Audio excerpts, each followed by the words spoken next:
Thank you, Matan. First of all, thank you everyone for coming out tonight. I just want to first say thank you to the wonderful organization, immeasurable. I'm probably butchering the pronunciation. I'm going to do that all evening, so I apologize for my horrible American English accent. I was very pro-Israel before this trip, but I'm just on fire to continue to advocate for this moral and godly country, seriously. And I'll kind of walk you through the last 48 hours. It was a real eye-opening experience for me.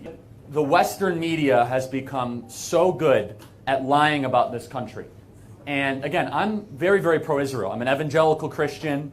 I'm a conservative. I'm a Trump supporter. I'm a Republican. All the good things. For my whole life, I have defended Israel. But even with that, I was programmed by the Western media to have certain lies programmed into my head.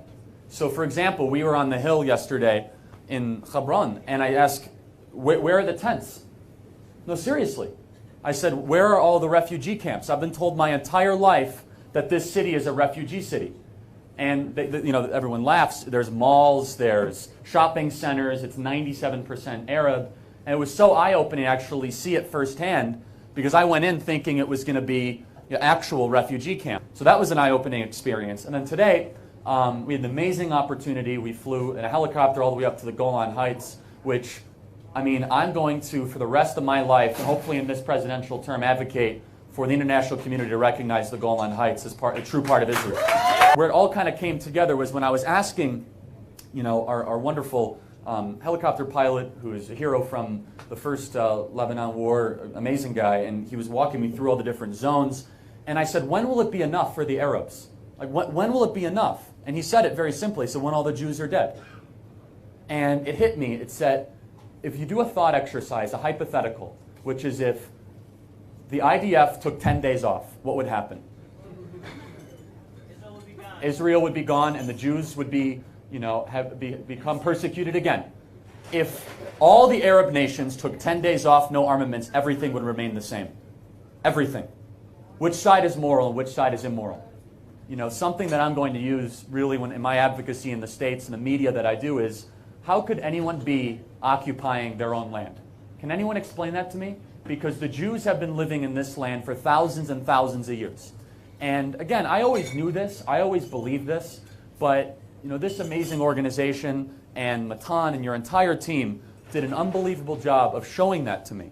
It really did. It's very scary, and this is why the work on American campuses is so important to educate about this this wonderful and beautiful country. And I'm going to use my millions of followers to continue to spread the knowledge that I learned here the last couple days. Because look, it bothers me when lies are allowed to get away with. It really, really does.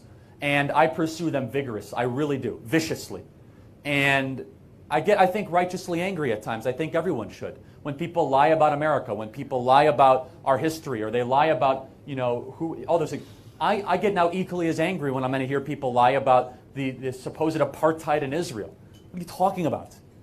Where the apartheid is in Hebron, where the Jews aren't allowed in the Arab quarter. That's the only apartheid that I saw firsthand. This is like a little America in the Middle East around a sea of tyranny.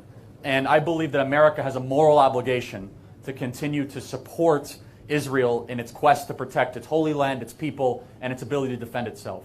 One of the most ironic things I have to do every single year is I go to college campuses and I have to tell Jews why they should love Israel. No, it's one of the most unbelievable things I've ever done in my life, where I have to tell Jews that this is a moral and good country.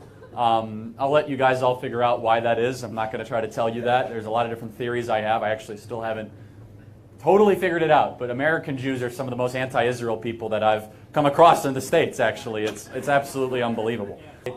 So many people came out for this. We're so deeply appreciative of it. And we're going to keep on fighting on campuses, mostly in America, but all around the world. Can't say enough great things about this amazing organization. I can't pronounce it yet, but I will. Immeasurable, right? Okay. And with the amazing picture of Herzl here. And God bless you all. We have your back. So thank you, guys.